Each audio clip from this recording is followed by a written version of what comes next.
Hello, hello, eaters of the North Country. We welcome you to the July edition of the Fruition Local Food Showcase, where we shine a spotlight on 3 unique farmers or food entrepreneurs working to create a tasty landscape in our little corner of the world.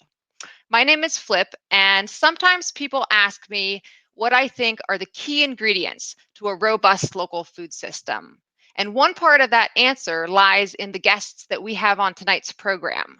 You'll notice a wide range of ages and backgrounds and longevity of their businesses. From the juice bar in downtown Canton that's not yet 2 years old, all the way to an apiary in Brasher Falls that was coming up on their 40th anniversary.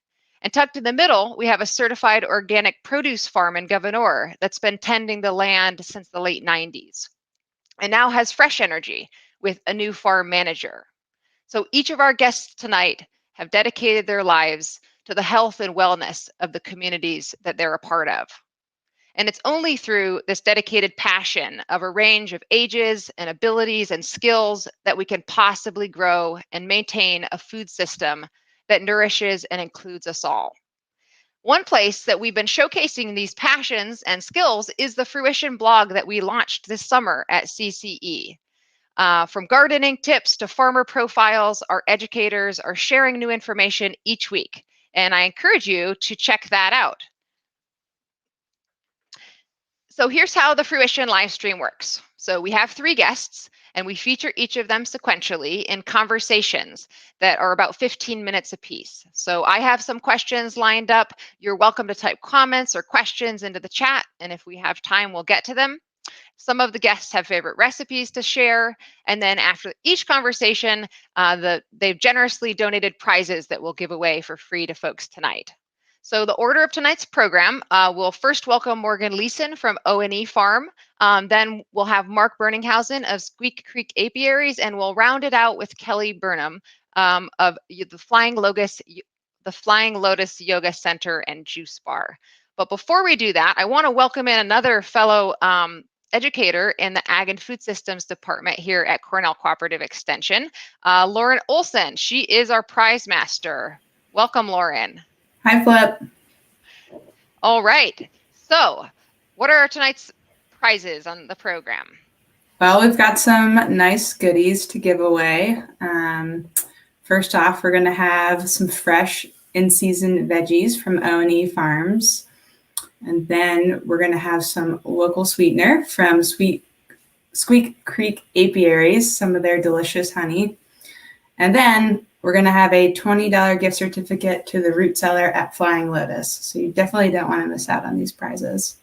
So how do folks get entered for a chance to win one of these 3 prizes on tonight's program? So to enter for a chance to win these prizes tonight, you can click the link below in the comments. And by clicking the link and filling out the prize form, you'll be signed up for our Fruition Local Foods blog, as Flip mentioned earlier, and entered for a chance to win one of these prizes. If you've already filled out the form from previous showcases, be sure to enter again tonight and just check the appropriate box. Everyone watching tonight has a chance to win a prize. Oh, cool. So another piece of good news that we have actually is to basically sign up now, because just by doing it once, then you have the chance to win any one of the 3 prizes that we have tonight. So Lauren, I'll see you after the first interview. Sounds good. All right. So it's time to welcome Morgan Leeson of O&E Farm. Here we go. Hey there, Morgan. Hi. How are you doing tonight? Pretty good. Nice and sunny, and a wonderful evening to have a nice chat with you. Yeah, you have great weather there. The rain has passed. We'd love to hear more about O&E Farm. Tell us more. Yep, so we've been certified organic since 1997, and it was originally run by the Aker family, and it's still in their possession. And due to personal reasons, after a while, they backed off from farming until I entered the picture, and I showed interest, and they generously took me under their wing and have been teaching me all about organic farming. And this is our 2nd year since picking it back up. Awesome. So you're an organic farm. You're in Gouverneur. Tell us about what you grow. Yep, so we love to do all your staples like tomatoes. We have 8 different types this year. We have our lettuce and your cucumbers, potatoes, all your wonderful staples. And then we also love to specialize and do some different things like ground cherries, horseradish. We love to do our garlic. That's one of our favorite things and our biggest things, and our raspberries. So you've got a farm stand there on the farm, so folks can come over and visit you there on the Smith Road. Is it right you're open on Fridays and Saturdays? Yep, every Friday and Saturday, 10 to 4, we're opened up and people can walk in and buy whatever that we have available. And it's always changing. It's always with seasons. And yep. I put that in there just because I was like, wait a second, where is the Smith Road? So then I learned that it's kind of like south of Gouverneur a little bit. So heading kind of between Fowler and Route 11 there. So I figured I'd pop that up there so folks can find you. I appreciate that. Yep, we're tucked away. It's only 6 miles outside of Gouverneur, but it feels like you're very secluded and out of the way when you're there. Well, it does look like a beautiful, beautiful location, certainly. So it's your second season managing O&E Farm, and it sure seems like you're enjoying it. I remember when we talked before that you were saying that you spent some time in the restaurant business on the West Coast. I'd love to hear how you found your way to agriculture. Yep, so it's a very long and funny story, but when I was young, I did not know what I wanted to do, and so some family owns a restaurant in California, and I was like, well, I'm gonna go out there and see if I want to do that, and I did, and came home afterwards, didn't quite know what I wanted to do. I was like, still love food and cooking, but then my pastor at my church mentioned needing help in the garden, and so I was like, do you want me to help weed? And then the next thing I know, I'm there 1 day a week, then I'm there 2 days a week, then I'm there working there multiple times a week, and I'm loving it more and more. And you know what's funny about vegetables is you use them a lot in cooking. So I just loved using the vegetables and seeing them grow, and then the cooking played into it, and I'm learning so much about growing, and it's just, yeah, I kind of fell into it. Well, that's pretty cool. It sounds like you kind of went from table to farm instead of farm to table there on that one. Yeah, exactly. So I've seen you have a pretty active social media, and it seems like you like to get people excited about your produce and the things that you're growing, whether it's the ground cherries or the cherry tomatoes or the different things. But can you tell us a little bit more about how you like to tie in the education and getting people to know more about what you grow and how to use it? Yep. So when I first would look at a seed catalog, I'd be like, oh my goodness, this stuff looks great. I want to try this. And that kind of ties into like doing all the recipes, because I realized if I don't know how to cook these things, none of my customers are going to know how to cook these things. So I love to experiment and cook, and I love to then share that with my customers so that they can try all these wonderful fruits and vegetables that they might not know how to use. And it would be sad to me for people not to try all these wonderful things just because you don't know how to prepare it. And most of them are a lot simpler than you think. Yeah, I think that's a great point. I saw you mentioned, tell us a little bit more about tasting with Tegan. Yep, so Tegan is my little brother. He comes on sometimes Fridays and Saturdays to help man the farm stand. And he's very interested in trying new things, and he's a good sport. And so we decided one day that we had new radishes and leeks and stuff, and I figured if a kid like him could taste them and share his opinion, that he can show other people that there's some delicious vegetables out there, cooked or raw.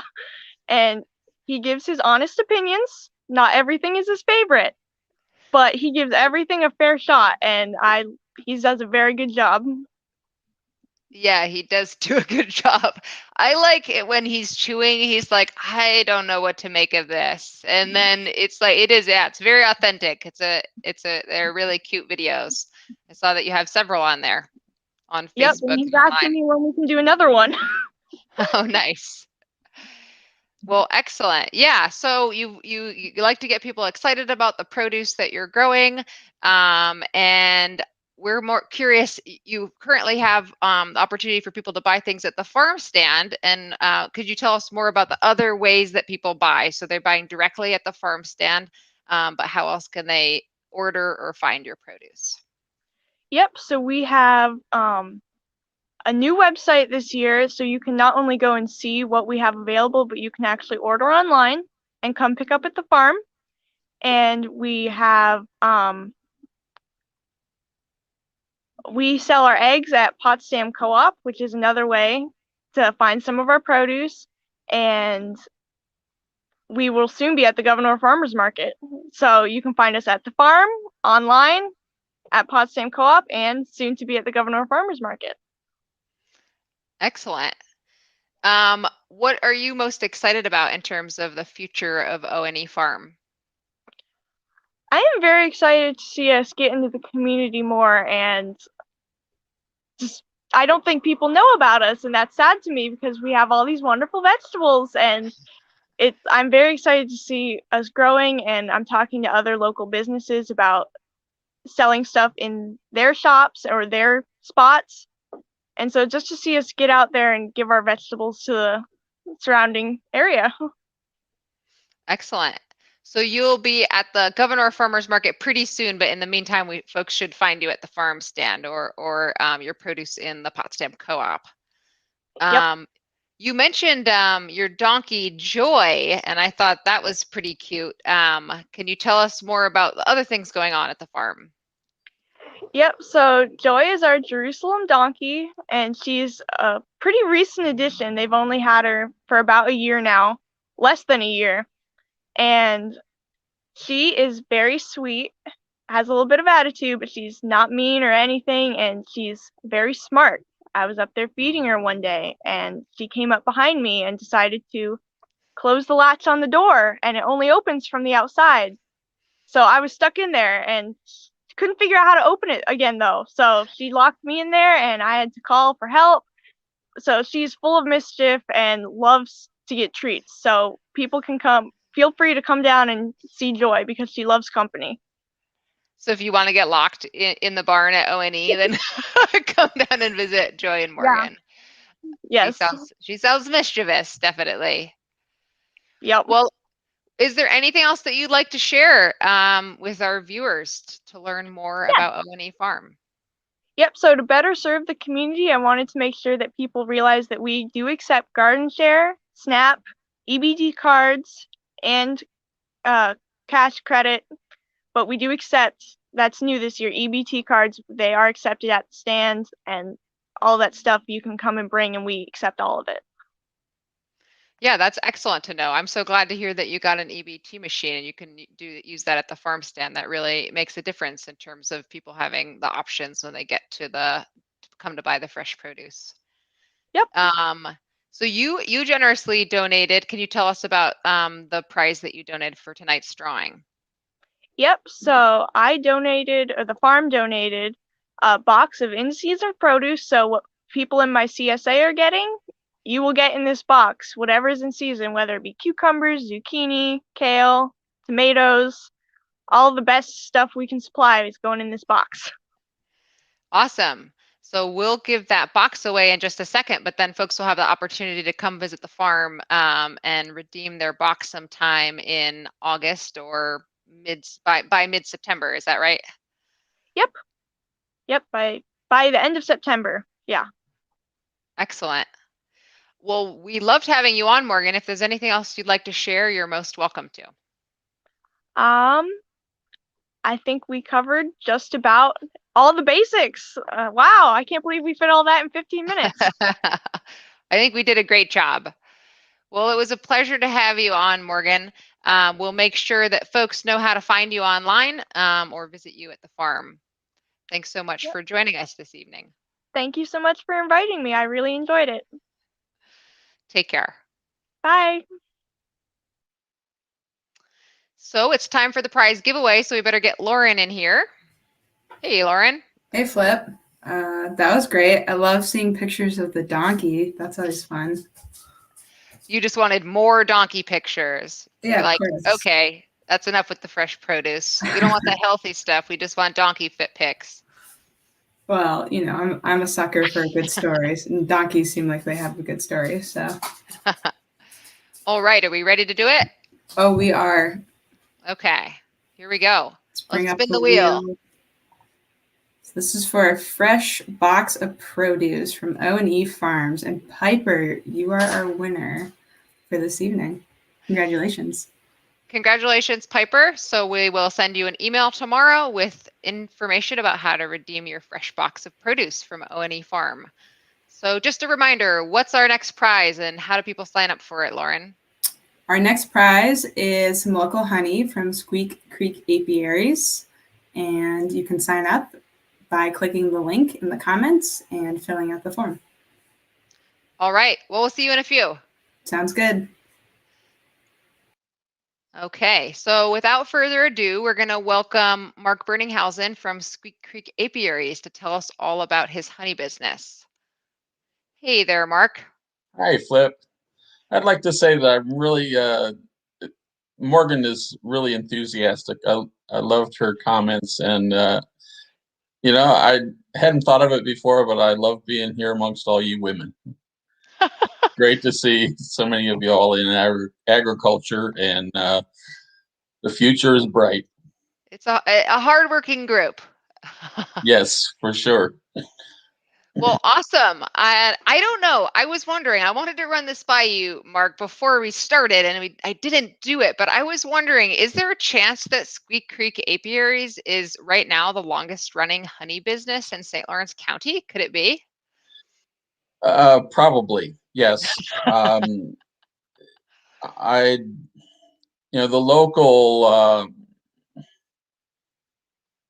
local beekeeping concern or whatever it has changed over the years, for sure. When I got here in 1986, there were a lot more beekeepers that I knew about, and there were a lot of apiaries that were from out of the county too, and now there may be as many beehives in the county through the summer as there has been in the past, but predominantly they are owned by commercial operations from outside of the county and really outside of the state. Oh, okay. So yes, as far as the beekeepers that I know of in St. Lawrence County, I may have been keeping bees longer than anyone else in the county, and as a business, for sure. Well, so let's talk more about your business. Where are you located, and when did Squeak Creek start?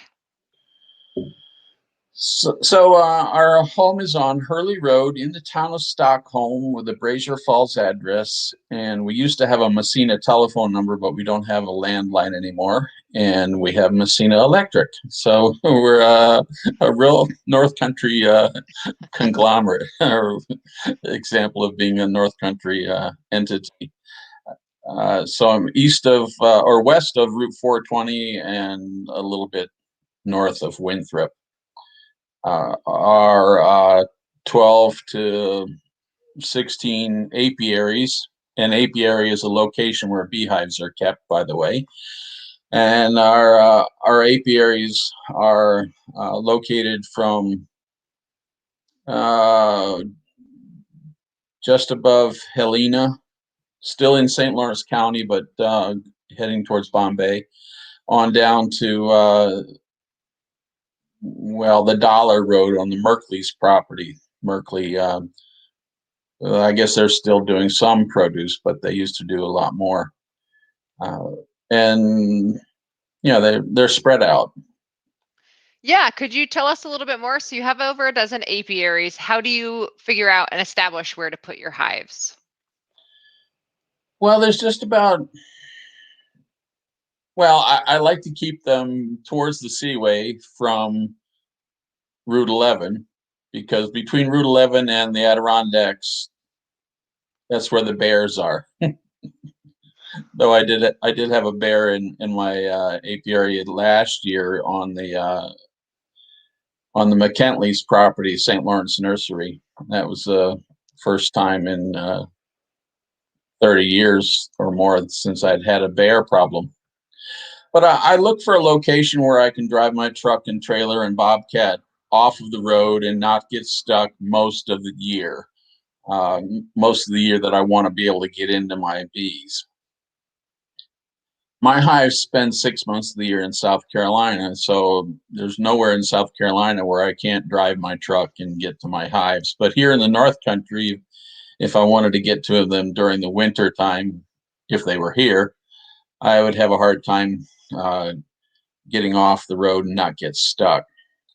Fortunately, I've been able to locate my apiaries where the ground is solid and I can get in and out with my machinery. I go knocking on a door and I see a spot that I think would be nice to put some beehives, and I knock on the door and ask the landowner, and if they say no, we don't really want any bees around here, or I had a church that had a piece of property out on Route 310 that they didn't think their insurance company would like me to have my bees there. So, okay, well, I'll try somebody down the road. And sometimes people will ask me to put bees on their property. And, when if it's a good, what I think might be a good location, I will. But, really, you don't know whether a location is going to be good honey production until you've had hives there for a few years. And I haven't really ever given up any of my locations. They seem to either do adequately or do really well. One year they'll do great in that location, and the next year they won't do as well. And there are lots of variables that create a poor crop or a good crop. So I guess you have the getting into the location, but then also spacing them far enough apart so that there's adequate food for them in those locations too, right?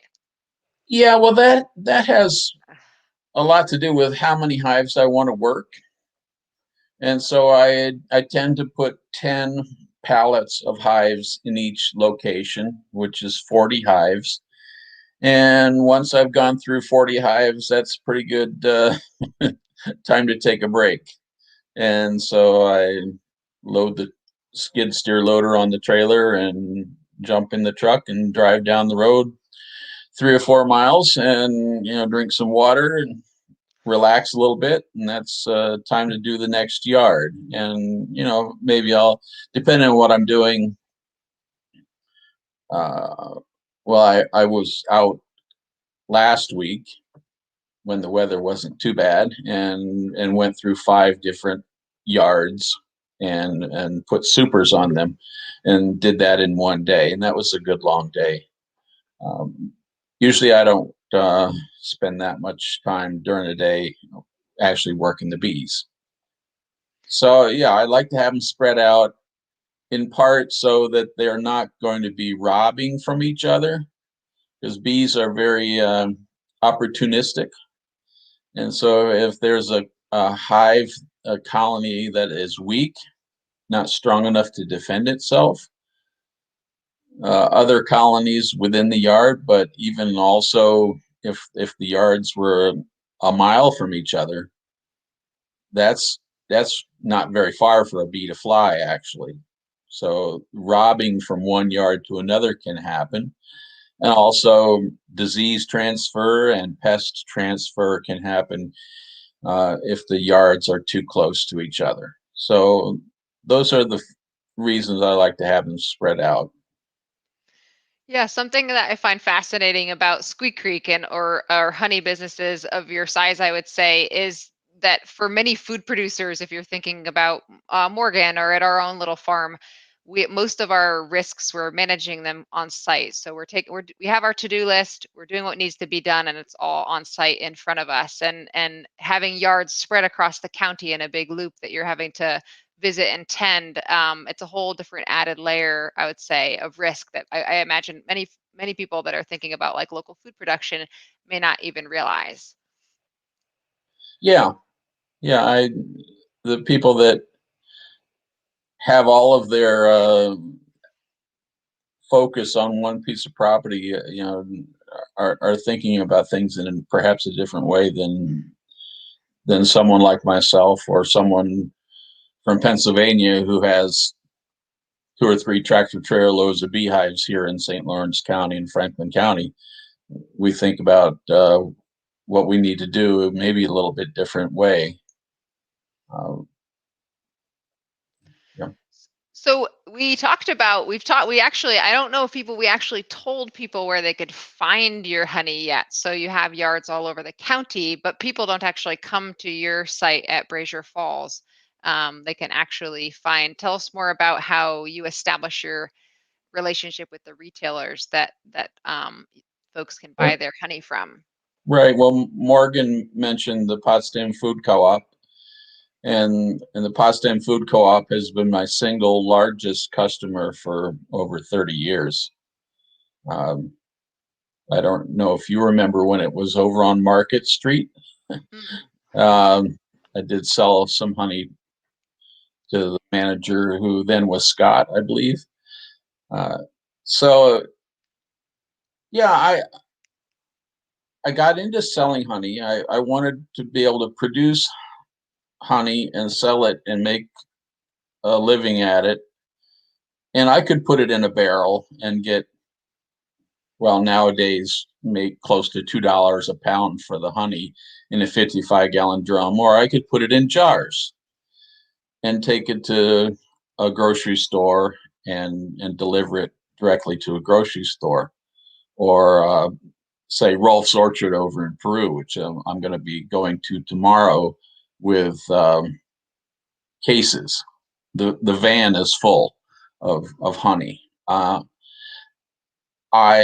went to the grocery stores, like the little grocery store in Winthrop at the time. It was a little IGA on the corner, family-owned store, and just said, "I see you have honey here on the shelf. I can sell you honey that I produced myself at a competitive price, and if it doesn't sell, I'll buy it back from you at the price that I sold it to you. If it doesn't sell fast enough for you, or if it doesn't sell at all, you're just gonna be using the shelf space for a little while, and you'll find out." And I've never had anybody call me and say, "Come get your honey," which has been wonderful. It takes a while for the market to get established. I've found that a case of 1-pound jars and a case of honey bears is a good place to start in a convenience store or a small grocery store. And then after a while, people say, "Well, can I get it in bigger jars?" And I have bigger jars, as you see in this illustration, the 2-pound jar, and I have 5-pound jars also as the largest glass container that I sell. So there are the Mountain Mart in Canton and White and Patterson's in Canton. I have 5 outlets in Potsdam, the Mountain Mart, the Agway, Food Co-op, the IGA. Well, actually, the college too. SUNY Potsdam has been buying my honey for a number of years, as SLU has also. So we do get into servicing the food industries at the colleges, which is great. So if you're in Waddington at the IGA, you can find our honey there, or all the other IGAs in the county. And if you don't see our honey and you would like it, ask the manager why it's not there. Let me know. I think you made a great point when we were chatting last week, just about kind of being patient and just asking, because the most they can do is say no, whether it's finding a new bee yard to site hives, or whether it's asking a local retailer whether they whether they'd consider having your product on their shelves, to just keep asking and to have made so many connections at over a dozen retailers and all wholesaling, but still serving North Country residents. I think you're a really unique example of that. Well, it helps to go into a store with a receipt book. It also helps to have barcodes on your labels. Now, my barcodes are on the back label, but the stores like that, especially that I got into putting the barcodes on the labels when I got into the PNC stores, because they had to have them, and they were great. I loved working with PNC, and Price Chopper doesn't want me, but we're not hurting. So yeah, you talk to the produce manager. I liked having my honey and the PNCs in the produce section.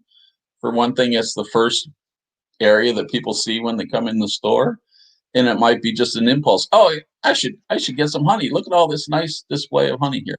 I'll get a jar.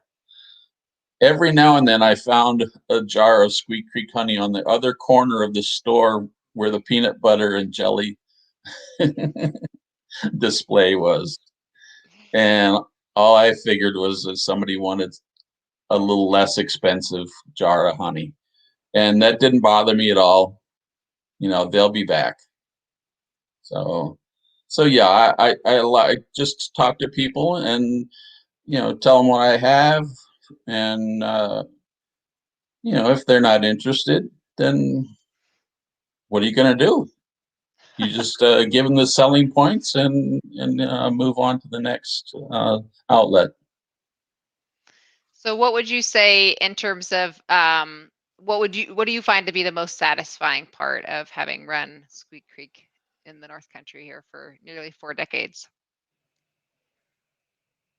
Well, I really get a kick out of seeing my honey in different situations and getting recognized. Say, when I actually had my van logos, my honey logos on my van, you know, people would see me delivering to the stores and they go, "Oh, you're the honey guy. You're Mr. Squeak Creek." I said, yeah, that's me. And, you know, we might chat for a little while. You know, sometimes I'll hear from 25-year-old people and they said, "We grew up on your honey. We always had your honey on the counter at our home." I picked up a copy of Adirondack Life one time, must have been in a doctor's office somewhere. And I'm flipping through the pages, and here's a photograph of this nice home in the Adirondacks somewhere. And underneath the counter, there were 6 5-pound jars of Squeak honey. And then I read the article, and they were reusing the jars to put their beans and rice in. And I just thought that was great. So those are the sorts of things that you know, give me a kick. Yeah, the name is living on. Well, we'll get into reusable jars when we talk to Kelly at Flying Lotus in a minute, and we'll have connections with your honey, which she uses the juice bar. One thing I wanted to mention, we just have a couple minutes, and I want to make sure if you have any things you want to wrap up with. But I thought it was interesting. You mentioned when we compare, you know, coming at the food system and being a part of it as a producer, and there's a lot of different ways that you can arrive at this point. And so I remember you saying that you studied commercial beekeeping in the 70s or in the 80s, and it's something amazing, I would say, about agriculture. And certainly people have been arriving to the North Country for affordable land prices for decades and decades. Right. But, centuries even. Yes, that's probably way more accurate, Mark. But that you could have a business and you could come at it from an academic perspective and start with that foundation, or you could come at it from Morgan's perspective of just, this is something I'm passionate about and I've got a mentor, and dig in to the community in that way. And I think that's something really neat to see, that spectrum of engagement around food production. Well, certainly my 2-year Associate of Applied Sciences degree in commercial beekeeping from Ohio State University's Agricultural Technical Institute, if that's not a mouthful, was a great learning experience for me. I got to meet a lot of different people from different parts of the world even, and got exposed to beekeeping outfits in Ohio and here in New York, and it gave me, it allowed me to figure out that, yeah, this is something I want to do. And how I went about getting to where I am now was not by jumping into a commercial operation all of a sudden. I spent 20 seasons working for the state of New York as an apiary inspector, and slowly built my colony count by adding some hives here and there. We came to New York with 12 hives, I think it was, from Ohio. And I bought through the farm service agencies. I bought 2 different apiaries, one from Altoona, New York, and one from Hammond, New York. And that grew my numbers quite a bit. And then I have worked at trying to maintain a number of hives that are enough to keep the bills paid and, live a pretty decent life. Yeah. So how many? What I know? How many hives are you at now, Mark? From that 12 you brought from Ohio. Well, if any beekeeper that tells you how many hives they actually have is probably lying to you. Okay, it's like the size of the fish you caught kind of situation. Okay. Yeah, well, they're actually pretty fragile. In quite often, they could go queenless, or a colony could turn out to be a drone layer. But really, to answer your question, as of the last count, it's 407. I did have over about 560 back in April and May, and so, like I say, it's hard to keep them alive these days with the pests and the viruses that have been ravaging beehives since 1986, 1984, maybe even. It's you just have to keep plugging at it. Yeah, it's certainly good for folks to know. We talk about local food systems, or what does it take to, feed your neighbors or create healthy options for the community. And there are more pests and diseases than ever to worry about, whether it's produce or bees. There's a lot of things that people are juggling and managing that risk on their home farms and businesses, certainly. Yeah. So before we wrap up, Mark, is there anything else you'd like the public to know about Squeak Creek Apiaries? I really appreciate the support that I've gotten over the years. The folks that have purchased our honey and taken it to Germany and Japan and Afghanistan and all over the world, as well as all over the North Country, from the Seaway to the Northway, in all points north. I really appreciate my customers and the end users. It's been an honor. Well, that's excellent. We'll just remind folks where they can find Squeak Creek Apiaries, and it's not by Mark knocking on Mark's door in Brasher Falls to remind people. It's to find it at these great retailers that he has supported, and they in turn have supported the community by offering his honey. So if you had any questions, you could send me an email at myname@gmail.com.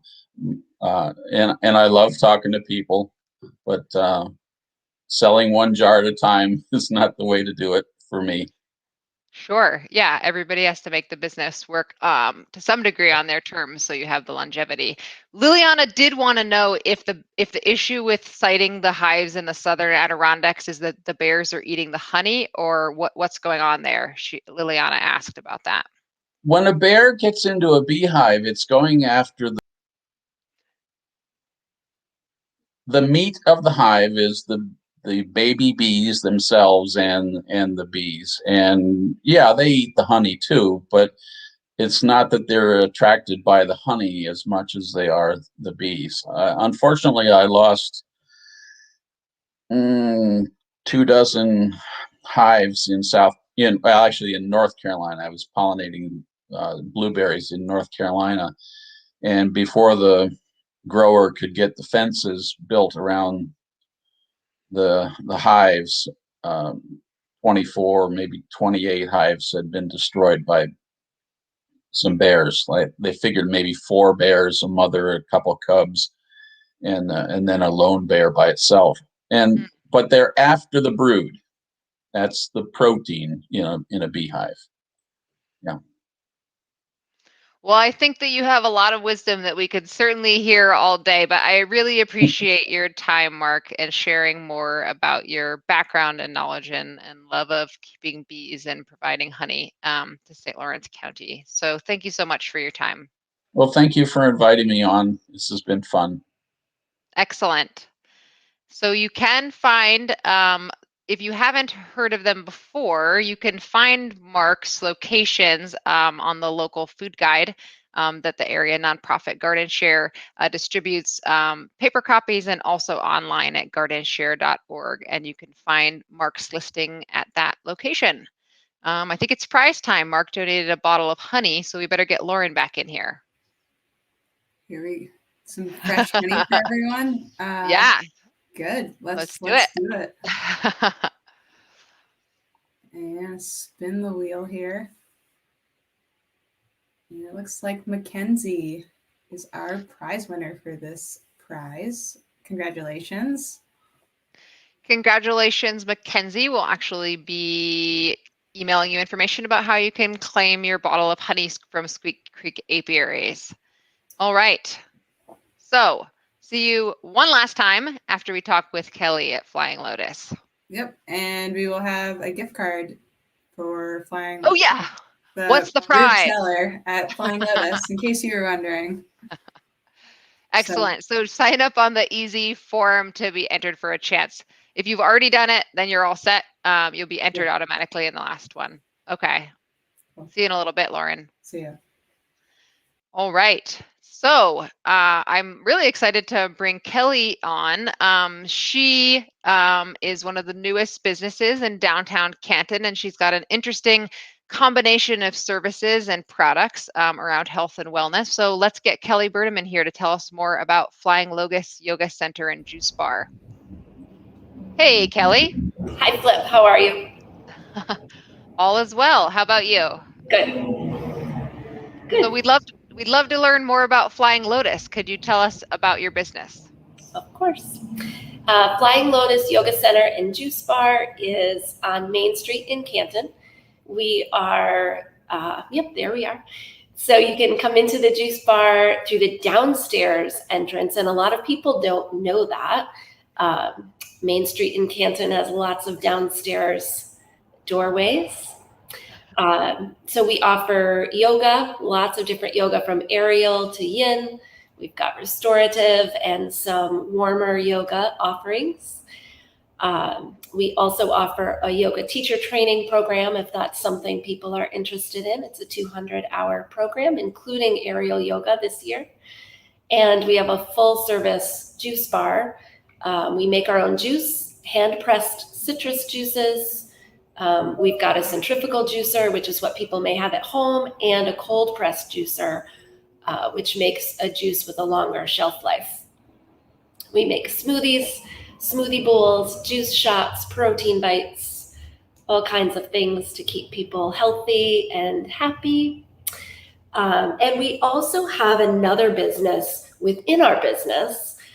We've got the Grass River Wellness Group offering Reiki, mental health counseling, and hypnotherapy in the back of the juice bar. Oh, yes. Yeah. So that's a relatively recent addition, right, to your brick and mortar location? Yeah, and they're terrific. They've got lots of offerings. Our business is really centered around wellness and self-care. So that's at the heart of everything we do. So yeah, so we've learned a little bit about the things in terms of all the different things that is Flying Lotus. Tell us more. We want to know about the food, of course, or I want to know about the food. I'll speak for myself. I could say that my favorite juice anyways at Flying Lotus is the Spin Fizz. I might not be alone there, but I'd love to have you share a bit more about how you develop recipes and the food products that you offer in the juice bar. Okay. Well, this was really exciting. We use Mark's honey. We use the Squeak Creek honey. And I've never met Mark in person. I get the honey through the North Country Growers Co-op. So Mark and I have never met in person. Our recipes are developed in a variety of ways. I guess some of them I sort of made up at home. I've been juicing at home for decades. And when my own kids were young, we used to make smoothies, and it was a trial and error. We might just take whatever fruit we had in the fridge and put it together, and some combinations work and some combinations don't work. So the different juicers require a little bit of patience and practice and a lot of trial and error. The cold press juicer gets a lot of nutrients out of greens, so you need fewer greens than you would in the centrifugal juicer. Yeah, so you have I can't put your whole menu up on here, but you have quite a mix, it looks like. So you have the juices with vegetables and fruits in them, but you also have the smoothie bowls with various toppings and nuts and things like that. So there's a lot of I like it when having it in downtown Canton, because usually when I leave our farm, I kind of feel like I want to splurge, and the natural thing to do is eat something unhealthy. Yeah. But to have an option in downtown Canton where have an option where you could go eat something healthy and not just go, which I love both of these things, but not just eat French fries and pizza. It's nice to have some other options, certainly. Right. It's all about balance. Yeah, so tell us, we've seen it a little bit in the photos, but I like that you use reusable jars for your products. Do you want to tell more about how your business sees its role in the community and how you make those kinds of decisions? Sure. I feel very passionate about Canton. I grew up in Canton. My husband grew up in Canton. So having a business here, it just feels like home. We focus on hiring local employees. So a lot of our employees are Canton students from high school. We've had a few St. Lawrence University students, and that was, before the pandemic. It's really fun to be the first employer. I have a number of kids that have never had jobs before, and learning how to work and learning how to have a job interview or learning how to work with the public. Those are important skills that I feel like working here with us, they can learn them in a safe and loving environment. And that's one way that I like to give back to the community. The jars, I feel really passionate about. One of my big pet peeves about eating out is that we create so much waste, paper products and plastic and styrofoam. So when we were planning the juice bar, we had the ceramic bowls made for us. They were local, they were made in New York State. And the jars we decided to use because we could keep reusing them. So I charge $1 for the jars. When people order their juice or their smoothie, they pay the upcharge. And then when they're finished, they can bring the jar back in for their deposit back, or just bring it back in next time they come. And then they'll get a new jar with their next juice, but they won't be charged the upcharge again. Yeah, that is great information. Just to demystify how it works, it's very simple. So just bring in your jar, and then you could get a new one. Tell us about some of your juices and products that have local items in them. Oh, perfect. I had to make a list of all the local farmers that I work with. I didn't want to forget anyone. So we work with the North Country Growers Co-op.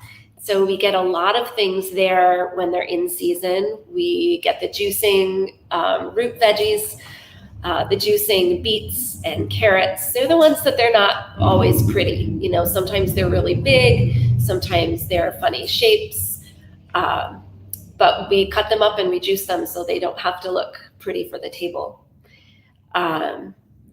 We work with Martin's Farm Stand. We got so many strawberries from them this year. So they were local and organic.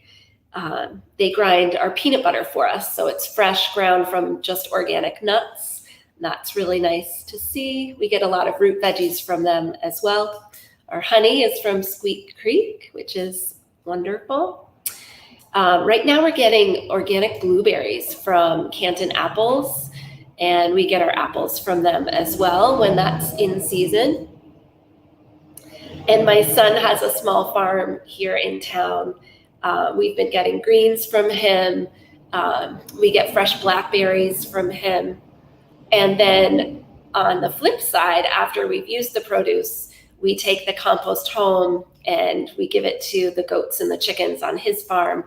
So then once the chickens lay the eggs, we bring the eggs here and the fresh eggs are available for sale. Awesome. That's a great list, Kelly. Thank you so much for sharing about that. And it's nice to know, it is nice to know that those root vegetables and the kind of grade B and that those have a home and that they're perfectly nutritious and delicious. It's just sometimes when you're growing a root in soil, it doesn't always look ideal, but that's another thing, having those different ways to use produce so that we're really reducing the waste and making the most of all of the effort and energy that went into producing that food. Yeah, absolutely. They still taste great. Oh, definitely. Yeah. I actually remember once that Dooley at Bird's Foot, a couple farmers have actually said this to me, that they've said that at their farm or at home, they eat the very best of what's produced and then the very worst of what's produced. And then people get the stuff in the middle. But I think that there's always a home for nearly everything in terms of the food that's grown. It just depends on where it's going. But yeah, so do you want to tell us more about what's happening? It sounds like you've got some exciting news this fall at Flying Lotus. We do. We have changed the layout of our yoga teacher training program. Currently, I offer the training. It's a weekend-long program, so people commit to coming Friday evening, all day Saturday, all day Sunday, one weekend a month. Moving forward this October, we're switching it up to a class style format. So I'll offer 2 classes a week. The dates I'm not quite sure about yet, the days of the week, and they'll be 2.5 to 3 hour classes. They'll be recorded, so if people have to miss, if you have a conflict on a certain day, then you can catch the video on our YouTube channel, which will be just for the teacher training. Excellent. So you generously donated a gift certificate, but before we give that away, is there anything else you'd like to add about Flying Lotus? I think the most important takeaway about my business is that it's all about self-care.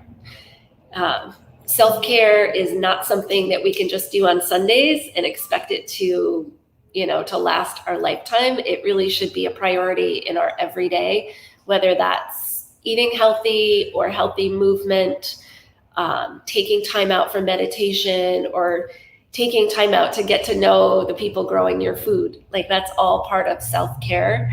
And that doesn't mean that we don't eat pizza and chocolate. It just means that, we need to take care of ourselves in a balanced and regular way. And that's what we are here to help with. Well, we're glad that you offered that opportunity to the folks in Canton and beyond. Before I forget, actually, you've got multiple different places for people to find you online. So I just wanted to mention it. They can find information about you on your website, but then they also have the opportunity to check out on Facebook. You might be one of the few businesses that I know of right here in the area that has a TikTok page, and you see multiple videos up there that folks could check out. and then also some beautiful images on Instagram. I think those college students, maybe it's you, but someone likes to make very creative, beautiful, brightly colored, symmetrical things out of vegetables and fruit. So it's worth checking out on your social media. Yeah, we were into fruit art for a while. Well, excellent. We loved having you, Kelly. And folks, don't forget to visit Flying Lotus. Can you remind us what the hours are at the root cellar? Yeah, so we're open Monday through Friday, 10 to 4, and right now Saturday is 10 to 2. All right. Well, take good care, Kelly. Thanks for having me. Sure, of course. Okay, well, we are wrapping up. Before we get to prize time, I just want to mention so people know that we have the Fruition Showcase is once a month. So it's the third Wednesdays of the month, 7 to 8 p.m. live. New guests each month. We know already that one of the guests for the August showcase will be our little Groove, a regenerative flower and produce farm in Herman, New York. And we're lining up the other 2 guests right now. So stay tuned to hear about them. And before you all leave, I want to make sure that we get Lauren in here to give away that last prize. Hey, Lauren. Hi. Ready to do it? I am. This is for gift card to the root cellar and all their delicious smoothies and juices, which I've had, and I'm a big fan. So someone out there is going to be very lucky. We'll spin this wheel here.